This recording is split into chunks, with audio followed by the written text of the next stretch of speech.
बिस्मिल्लाहिर्रहमानिर्रहीम। अस्सलाम वालेकुम। हरम मक्की की तोसीअ के वक्त सऊदी हुकूमत की तरफ से उन तमाम लोगों को भारी मुआवजा अदा किया जिन लोगों के घर, दुकानें या होटल वगैरह हरम मक्की की तोसीअ में शामिल हुए। इसी दौरान कई तरह के वाक़यात सामने आए कि लोग हुकूमत से मुँह मांगे पैसे ले रहे थे और ये इतनी बड़ी रकम होती थी कि सात सात नस्लें भी बैठ के खाएं तो पैसे ख़त्म ना हों। इसी तरह के एक वाक़े की तफसीलात गुज़श्ता रोज़ सऊदी मीडिया पे सामने आईं। जिसने भी इन तफसीलात को सुना वो सुन के हैरान रह गया। ये वाक़या भारत के दो ख़ानदानों का है जिनके मुताबिक उनके एक रिश्तेदार की जगह हरम मक्की की तोसीअ में शामिल हुई।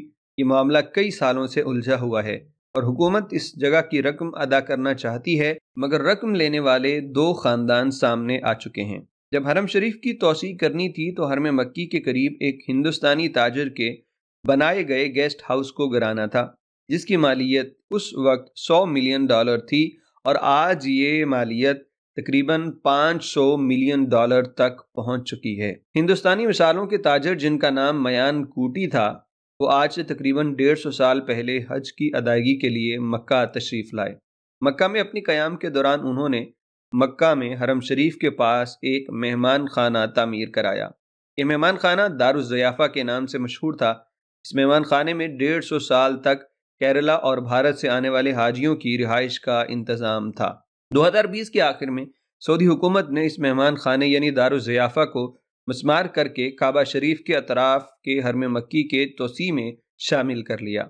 उस वक्त दारुल ज़ियाफ़ा को हरम शरीफ में शामिल करने के हर्जाने का तखमीना $10 करोड़ था, लेकिन सऊदी हुकूमत के लिए इस ज़मीन के असल वरसा को तलाश करना एक बहुत बड़ा मसला बन चुका था, क्योंकि मयान कोटी के बीवी बच्चे तो वफ़ात पा चुके थे और उनके लवाहिकीन में से यकदम दो ख़ानदान ज़मीन के मालिक बन के सामने आए।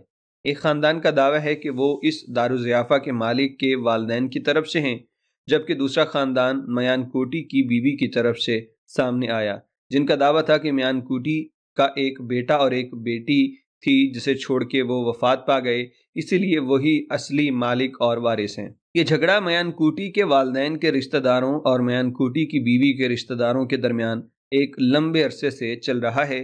इस दौरान ज़मीन की कीमत तकरीबन $1 अरब तक पहुंच चुकी है, जो सऊदी हुकूमत हर हाल में अदा करना चाहती है। मयान कोटी के वालिद ने भी इस जगह को ख़रीदने में उनकी मदद की थी, लिहाजा वो इसके ज़्यादा मजबूत दावेदार थे। हिंदुस्तानी ताजर के अहल खाना भी ये कह रहे हैं कि उसकी कोई औलाद नहीं है, जबकि उसकी अहलिया के अहल खाना का मौक़िफ़ है कि मरने वाले ताजर ने एक बेटा और एक बेटी छोड़ी है। इसी दौरान ये अहम बात भी सामने आई कि केरला के कानून के मुताबिक विरासत के असली हकदार माँ की तरफ से लोग होते हैं, इसलिए ये पैसे मयान कोटी की बीवी की तरफ से जो दावेदार हैं उनके पास जाएंगे। सऊदी अरब में दोनों फरीकैन के मालिक होने के दावे और दबाव से बचने के लिए सऊदी हुकूमत ने इंडियन हुकूमत से मदद की दरख्वास्त की है ताकि जगह के असली और कानूनी वारिस सामने आएं, लेकिन मसला ताहाल हल नहीं हो सका।